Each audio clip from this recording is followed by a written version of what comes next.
Hello friends, welcome to Study where we talk about electrical and electronics. Keep updating yourself by subscribing the channel. Now parallel circuits. Parallel circuits you already know. There is a tremendous practical applications around this world. Right? Parallel circuits में voltage same रहती है but current divide होती है और line current जो supply करी जा रही है उसको डिटरमाइन करने के लिए हर ब्रांच में जितनी करंट है वो फाइंड करके उसका फेज़र एडिशन हम कर सकते हैं to find the line current, right. और पैरेलल एसी सर्किट्स को सॉल्व करने के लिए हमारे पास 3 डिफरेंट मेथड्स हैं, phasor method, admittance method and symbolic method और simply J method.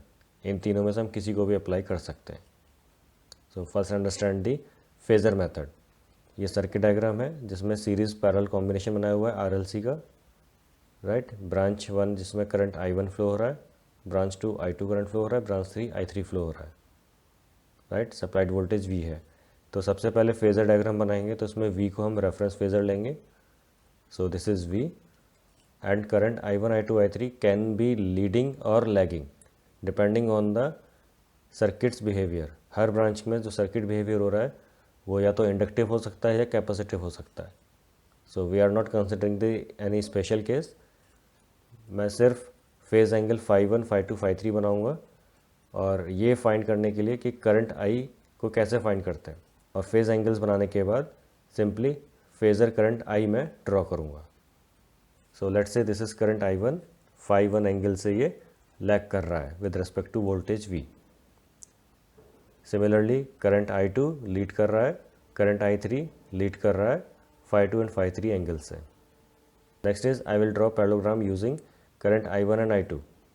From this I get resultant current, and with the help of this resultant current and I3 I will make another parallelogram from where I can get resultant current I, which makes angle phi with respect to voltage V.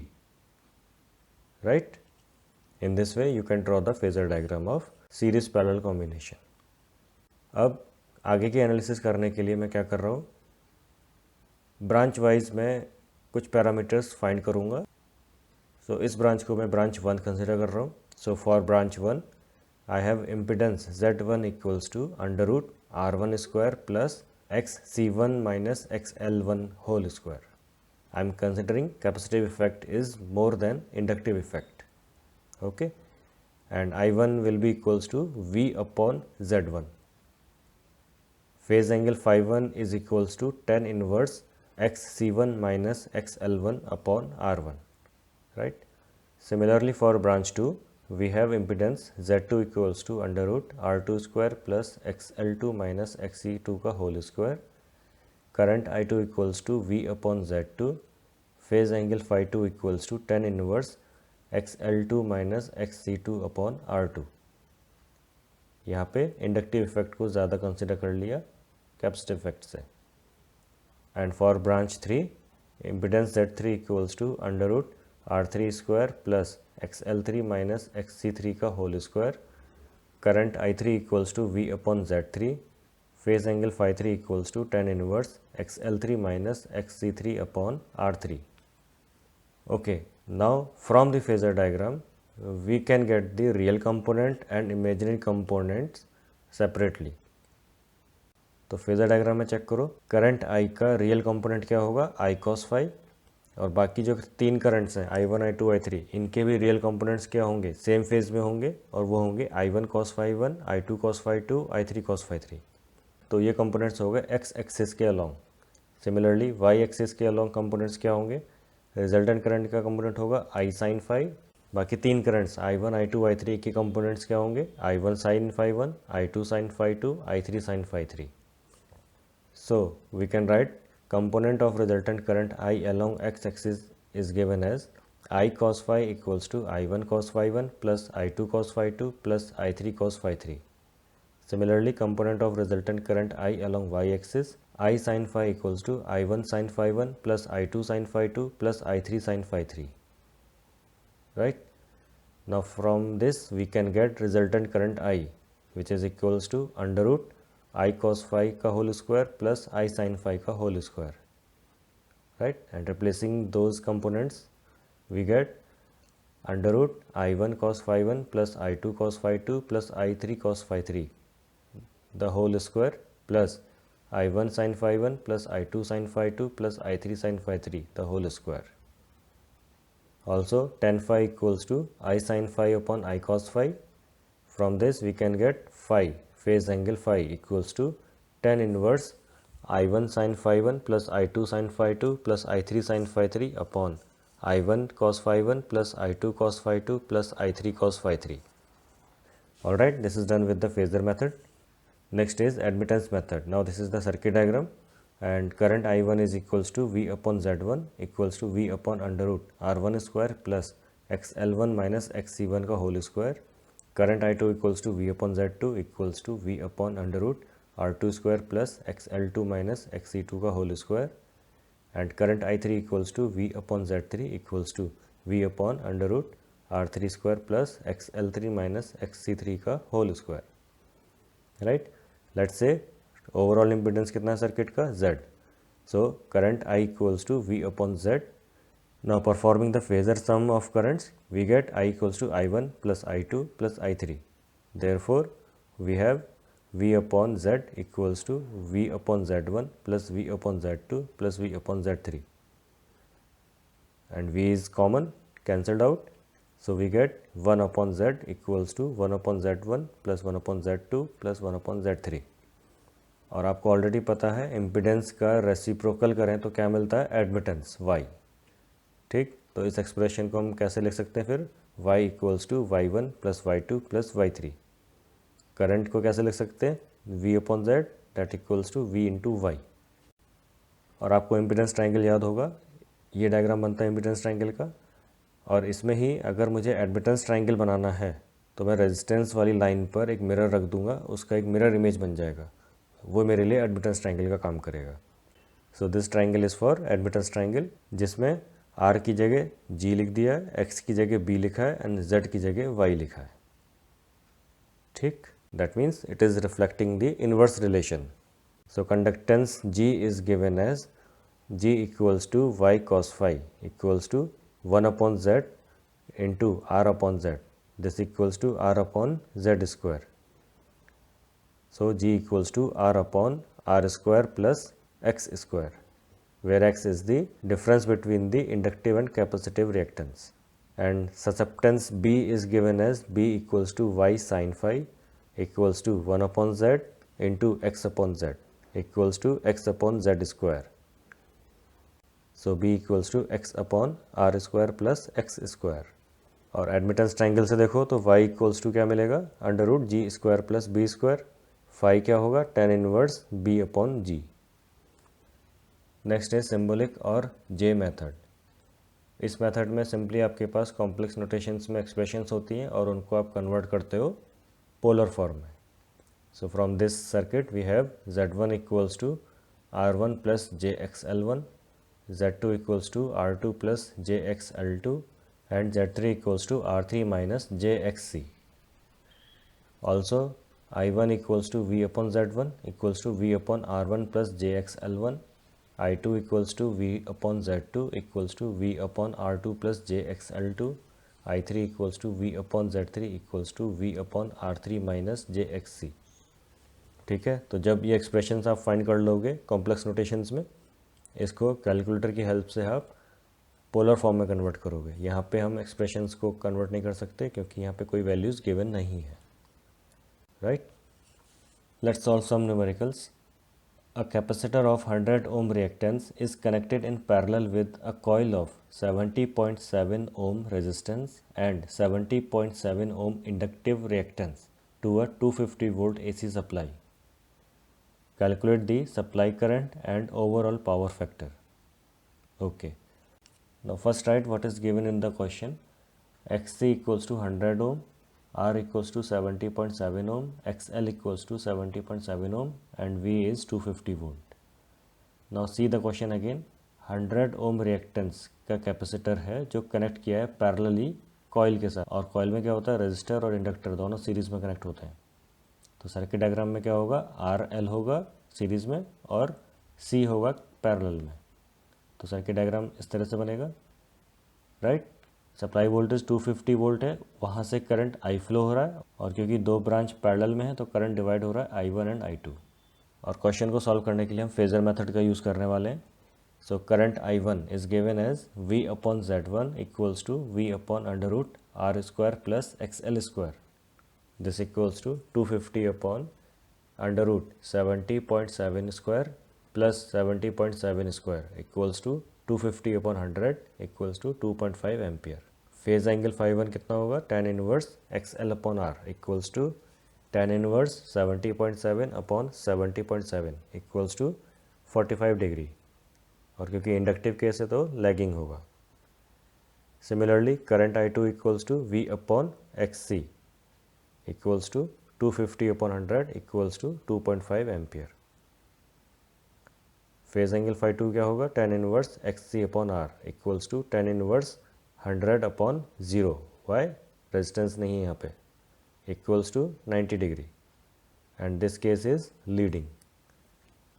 तो phasor method use करना है तो आप पहले phasor diagram बनाओगे। Parallel case है, V को reference phasor लोगे, ठीक। करंट I1 लैगिंग था 45 डिग्री से, तो ये रहा करंट I1 और ये एंगल 45 डिग्री।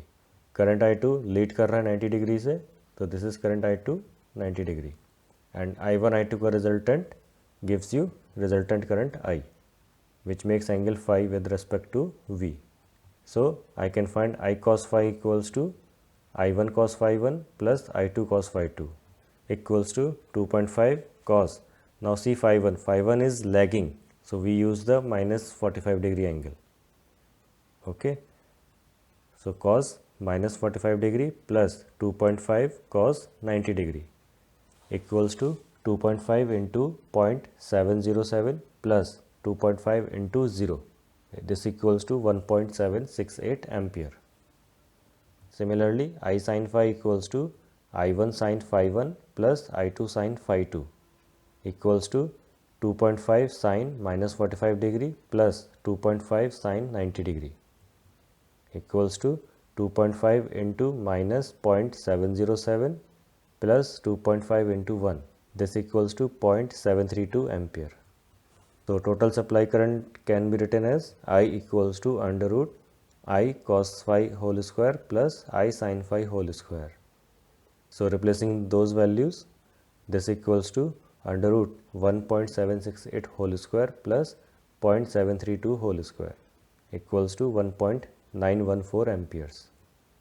नेक्स्ट मुझे पावर फैक्टर भी फाइंड करना है, तो क्या कर सकता हूँ, I cos phi को मैं डिवाइड कर देता हूँ I से, तो cos phi मिल जाएगा। So power factor equals to cos phi equals to I cos phi divided by I cos phi की वैल्यू कितनी है, 1.768 डिवाइडेड बाय 1.914 इक्वल्स टू 0.924। और फेज़र में चेक कर सकते हो, करंट I लीड कर रहा है वोल्टेज V से, इसलिए क्या हो गया, पावर फैक्टर लीडिंग हो गया, ठीक। और यहाँ से फेज एंगल फाइंड कर सकते हैं, फाई कितना होगा, cos inverse 0.924 equals to 22.5 degree. Another question is a potential difference of 200 angle 30 degree volt is applied to two circuits connected in parallel. The current in respective branches are 20 angle 60 degree ampere and 40 angle 3 degree ampere. Find first is active power consumed by each branch and whole circuit. Second is reactive power in each branch and in the whole circuit. Okay, तो आपको true power और reactive power find करनी है, ठीक है। Given क्या है, V equals to 200 angle 30 degree volts, current कितनी दी हुई है, I1 equals to 20 angle 60 degree ampere and I2 equals to 40 angle 3 degree ampere, ठीक है। I have assumed current I1 and I2। पहला स्टेप फेजर डायग्राम बनाओगे, तो यहाँ पे देखो एंगल सबके अलग अलग दिए हुए हैं, तो आपको एक रेफरेंस एक्सिस कंसिडर करनी है, this is the axis of reference. अब फेजर वोल्टेज V बनाओ, ठीक है, कितना एंगल से, 30 डिग्री के एंगल से, so this is phasor V। Now current I1 देखो एंगल 60 डिग्री बना रहा है, so this is current I1 angle 60 degree. Current I2 कितना है, 3 डिग्री से फेज रेफरेंस है, सो करंट I2 ये हो गया। और करंट I2 की लेंथ ज़्यादा रखी है, क्यों, क्योंकि मैग्नीट्यूड ज़्यादा है उसका। ठीक. And another thing is that current I1 is leading with respect to voltage V and current I2 is lagging behind with respect to voltage V. Clear है? सो लेट्स से एंगल कितना है इनके बीच में, φ1 एंड φ2. मतलब करंट I1 लीड कर रहा है फेज एंगल φ1 से, करंट I2 लैग कर रहा है फेज एंगल φ2 से with respect to voltage V. Right? Now can you find angle φ1? So φ1 equals to 60 minus 30 equals to 30 degree, which is leading, and φ2 is 3 minus 30 degree equals to minus 27 degree और 27 degree lagging. Clear? और first part के लिए मुझे find करना है true power या active power. ठीक, उसके लिए एक्सप्रेशन क्या होता है, वी आई कॉस फाई. तो पावर P1 क्या होगा, V I one cos phi one equals to 200 into 20 into cos 30 degree equals to 3464 watts और 3.464 kilo watts.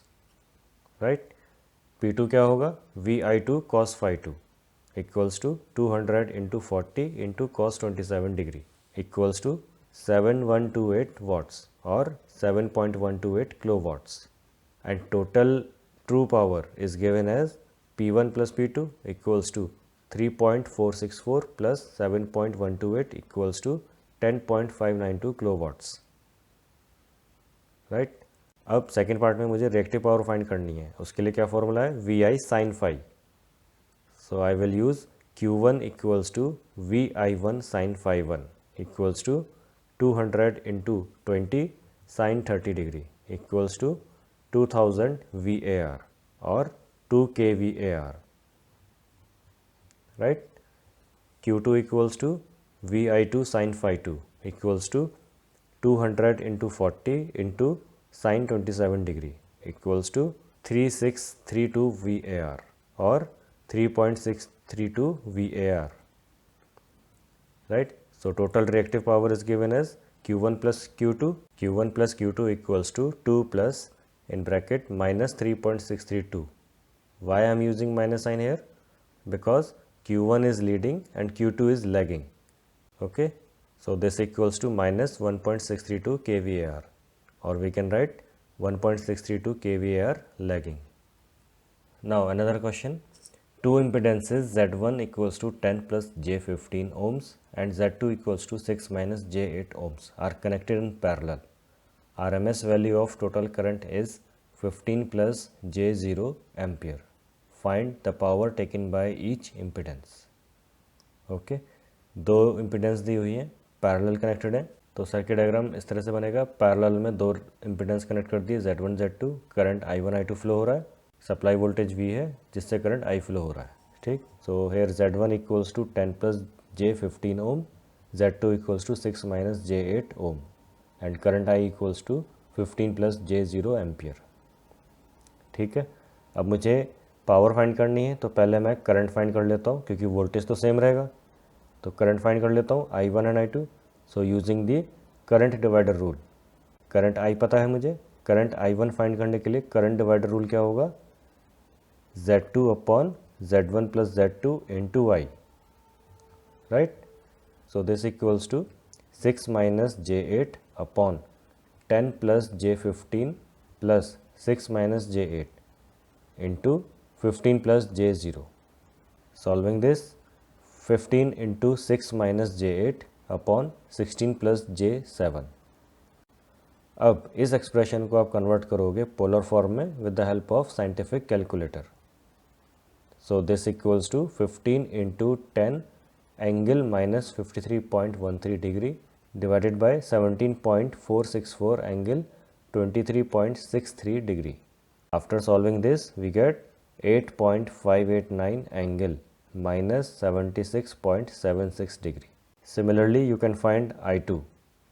So I2 equals to Z1 upon Z1 plus Z2 into I equals to 10 plus J15 divided by 10 plus J15 plus 6 minus J8 into 15 plus J0. After solving, we get 15 into 10 plus J15 divided by 16 plus J7. Again polar form में convert करना है. So this equals to 15 into 18.028 angle 56.31 degree divided by 17.464 angle 23.63 degree equals to 15.484 angle 32.68 degree. And question में क्या पूछा है? Power taken by each impedance. That means power consume हो रही है और वो रियल पावर होगी, तो जो रेजिस्टेंस की वैल्यू होगी हम वो कंसिडर करेंगे. दैट मीन्स जो Z1 और Z2 का रियल कंपोनेंट है वो लेंगे हम. तो P1 क्या होगा? I1 square into R1. ठीक, I1 की वैल्यू कितनी मिली है? 8.589 का स्क्वायर हो जाएगा into R1 is 10. So this equals to 738 watts. Similarly P2 equals to I2 square into R2 होगा. This equals to I2 की वैल्यू 15.484 इसका square into 6. So this becomes 1438 watts. Right? Next question is determine the current through the branch AB as shown in the figure. Okay, तो इस circuit में check करो. A B branch में current find करना है. ठीक, अब इस ब्रांच में देखो -J4, 4 एंड J6 ये तीनों सीरीज़ में हैं. ठीक, और ठीक इसके सामने ब्रांच 10 और J8 ये दोनों सीरीज़ में हैं. तो ये दो ब्रांच आपस में पैरेलल होंगी. ठीक, तो अब मैं क्या करूँगा, मेरे पास वोल्टेज दिया हुआ है 48 angle 0 degree. Let's say current I1 flow हो रहा है इस ब्रांच में और वोल्टेज सोर्स की वजह से let's say current I flow हो रहा है और इस ब्रांच में करंट I2 एज्यूम कर लिया. तो ब्रांच करंट I1 को फाइंड करने के लिए अगर मेरे पास करंट I की वैल्यू है तो I can use the current divider rule. और करंट I को फाइंड करने के लिए मेरे पास वोल्टेज भी है. दूसरा मुझे नेट इम्पिडेंस चाहिए होगा पूरे सर्किट का. तो नेट इम्पिडेंस फाइंड करने के लिए क्या करेंगे, पहले पैरेलल ब्रांच का इक्विवेलेंट इम्पिडेंस फाइंड कर लेंगे और उसको सीरीज़ में कनेक्ट कर देंगे 8 ओम रेजिस्टेंस के साथ. ठीक, so here Z1 equals to -J4 plus 4 plus J6 equals to 4 plus J2 ohms and Z2 equals to 10 plus J8 ohms. अब इन दो इम्पिडेंस का मैं इक्विवेलेंट इम्पिडेंस फाइंड करता हूँ क्योंकि दोनों पैरेलल में है. तो I can directly write Z equivalent equals to Z1 into Z2 divided by Z1 plus Z2 equals to 4 plus J2 into 10 plus J8 divided by 4 plus J2 plus 10 plus J8 equals to 24 plus J52 divided by 14 plus J10, and after converting it into polar form we will get 57.271 angle 65.225 degree divided by 17.205 angle 35.537 degree equals to 3.3288 angle 29.688 degree, and again converting it into rectangular form we get 2.892 plus J 1.649 ohms. Now net impedance is equals to 8 plus Z equivalent equals to 8 plus 2.892 plus J 1.649. This equals to 10.892 plus J 1.649 ohms. And this equals to 11.016 angle 8.61 degree ohms. Right, तो अब यहाँ से Ohm's law लगा के current I find कर सकते हैं. तो V equals to I into Z net होगा.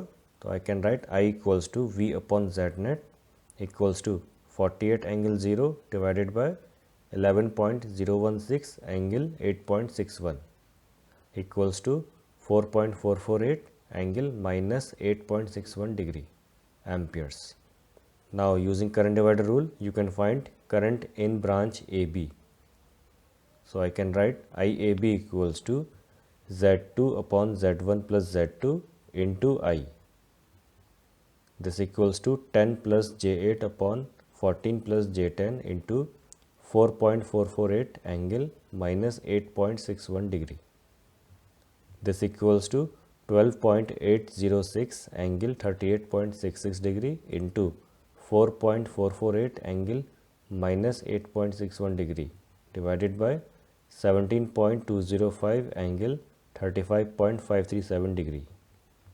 After solving this we get IAB equals to 3.31 angle minus 5.487 degree amperes.